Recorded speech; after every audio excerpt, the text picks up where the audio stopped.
Defence Department officials approached the chairman of the hearing into the case. Mr. Calcutt found such communications should not have happened, and I believe what occurred probably affected the outcome of the appeal. The Armed Forces Minister Archie Hamilton replied there should not have been communication with any Civil Service Appeal Board members, but it had nothing to do with the smearing of politicians. Colin Wallace says the board was nobbled. Now, quite clearly there was some sort of conspiracy to pervert the course of justice in that appeal. I'm also concerned that in Mr. Calcutt's report, he says that the Defence Secretary asked him not to write a report, but just to produce conclusions. Now, that to me indicates that the Secretary of State was not seeking after the full facts. And it is certainly my intention, and I'm writing immediately to the Metropolitan Police Commissioner, enclosing a copy of David Calcutt's report and asking him to investigate this matter.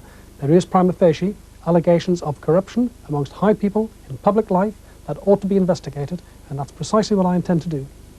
The most crucial Wallace allegations are, of course, still unproven and still firmly denied by the government. But this further disclosure has once again set the debate rolling in a story which, from the government's point of view, refuses to go away. Who instructed Mr. Wallace to do the job that he and others did? That's what we've got to know. It was wrong that it should happen. It shouldn't have been done. I know of no political decisions about that, but it ought to be inquired into against the Constitution. Well, we haven't got a written Constitution, but want to be sure that this sort of thing never happens again. I feel very strongly about it. For the government, the most damaging conclusion of the Calcutt inquiry is that the Defence Department interfered in that original tribunal which heard the Wallace case.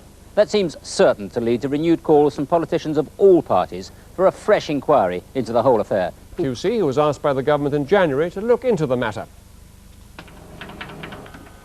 Mr. Wallace claimed that he was unfairly sacked in 1975 after he'd drawn attention to a covert MI5 operation aimed at discrediting politicians in Northern Ireland and at Westminster. Wallace said that the offence for which he was fired, passing on classified information to a journalist, was part of his secret work in Northern Ireland. Mr. Calcutt was asked to look solely into Wallace's appeal against dismissal. He found that the ministry had not told the appeal board the full range of Wallace's duties, and that officials had had private contact with members of the board. Today's decision has refueled demands for a full inquiry into Mr. Wallace's larger allegations. I would like to see a full judicial inquiry with powers to subpoena people and documents. The big problem with David Calcutt's inquiry, although it was very good, he did not have those powers. And I think that was deliberate because quite clearly the government wanted to keep him away from certain contentious issues. Anything that's sentient has rights. Therefore, driving a stake through